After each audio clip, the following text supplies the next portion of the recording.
The Brain Box presents Do's and Don'ts, 10 Ways to Keep Friends. People are complicated.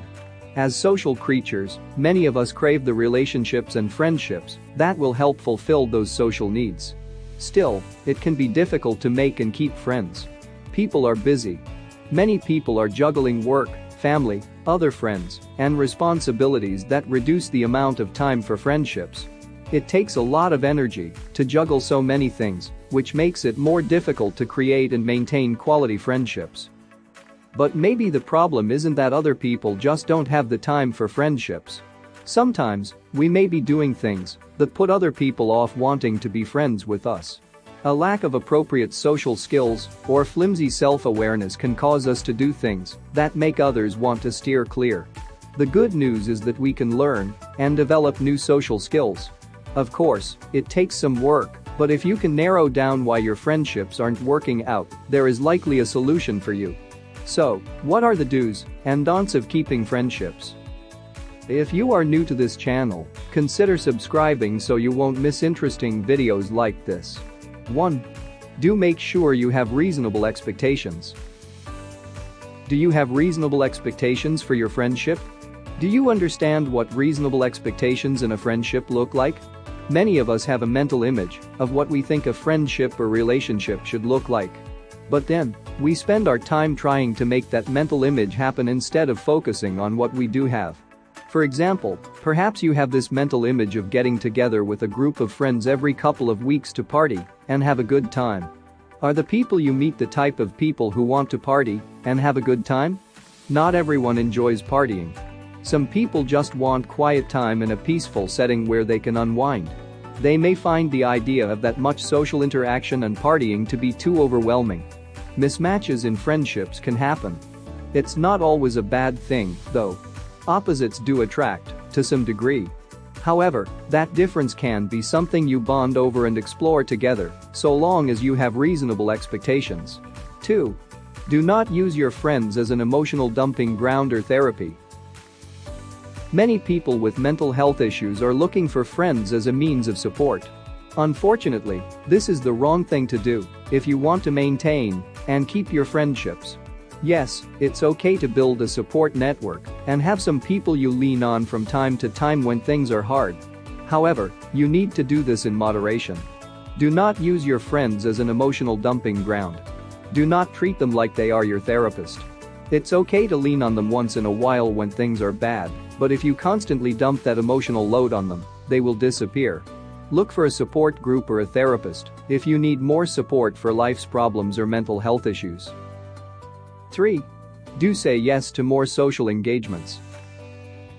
Many people have a hard time maintaining friendships because they don't make an effort to help maintain the relationship. Some mental health issues can make it really difficult or overwhelming to try to socialize. For example, some people struggle with depression and have difficulty finding the energy to bother responding to, let alone actually going to, a social engagement. The problem is that, when you don't make an effort to attend, people just stop inviting you. They assume that you don't want to be there. A considerate person won't want to put you in a position where you feel uncomfortable or force you to do anything you don't want to do. That means that sometimes you have to force yourself, whether you want to or not. 4. Do not spend your time together complaining. Most people don't enjoy or want to be around negative people. You're going to have a hard time if you are a complainer, pessimist, or constantly feel the need to discuss all of the terrible things in life. Yes, there are a lot of ugly things going on in the world right now. Unfortunately, so many people feel the need to discuss them. Some people even bond over them. The problem with that is it gets real old, real quick. People are burned out and want to get away from that for just a little while for their own peace of mind. Do not be the person that finds fault and flaws in everything around you. It's too hot. It's too cold.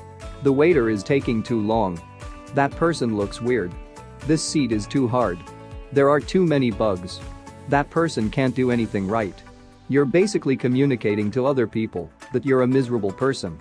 People with healthy boundaries don't spend their time with miserable people. 5. Do take the time to reach out to your friends. Do you reach out to your friends regularly? It's difficult to maintain a connection with other people when you're both busy with life. Social media can be a good way to keep in touch with your friends so long as you can use it in a healthy way. It doesn't take a whole lot. Just exchange some periodic messages through a messenger or comment on a post once in a while. That will help keep you in each other's minds. One thing you might do is just make it a habit to check in on people once in a while. Pick a day of the week and just blast out texts and messages. Hey, how are you doing? Just wanted to check up on you. It can be a nice habit to develop to maintain your communication. 6. Do not forget about your friends when you're in a relationship. It's pretty common for people to let their friendships fall away in favor of their relationship. Sometimes it's because of the new partner. They may want more of their partner's time and energy. They may also not have healthy boundaries. Insecurity and jealousy can have that person demanding that their partner cut ties with other people. People that don't identify this as abusive behavior or just go along with it for whatever reason will find themselves alienated pretty quick. Other times it's just a matter of life being busy.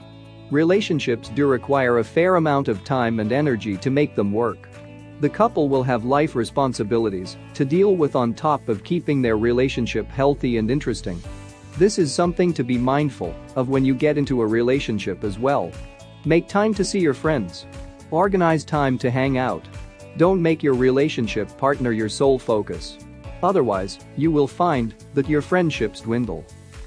7. Do take the time to understand and respect boundaries. Boundaries are a healthy part of any friendship. They communicate how you want to be treated and show you how the other person wants to be treated. Do take the time to ensure you understand your and your friend's boundaries. What do you find acceptable and unacceptable? Are you able to freely communicate when you don't feel comfortable with a particular situation? Do you have the communication skills to set and enforce your boundary when you feel like it's been pushed? Don't expect a friendship to start off perfect. Sometimes people butt heads as they work to figure out where their social standing is. 8. Do not start or contribute to drama. Got a problem with someone? Take it up with them or keep it to yourself. Got some juicy gossip about another person? Keep it to yourself. You probably don't know the whole story. People who are not into drama or gossip generally do not stay associated with people who are. They typically cause way more problems than they are worth by sticking their nose where it doesn't belong, opining on half-truths, and stirring the pot. So don't expect to be or stay friends with people who aren't into all of that. However, people who love to gossip and love drama can usually get along pretty well. 9. Do learn to listen and communicate mindfully. So what does it mean to listen and communicate mindfully? Simply put, you are in the here and now when you are with your friend. You're not thinking about things you have to do, work, or surfing through your phone. You're actively listening to your friend so they understand that they are important enough to have your full attention. You're giving them the space they need to express themselves, and you're not just thinking about your next reply. If you struggle with conversation and small talk, think of it like a tennis game. Only one person can be hitting the ball at a time. They'll hit it to you. You'll hit it back to them. You do this by listening to the rhythm of the conversation, to hear when they serve it back to you, so you can reply and serve it back to them. 10. Do not rely on electronic devices to maintain friendships. Social media and smartphones have made it easier than ever to build and maintain social connections.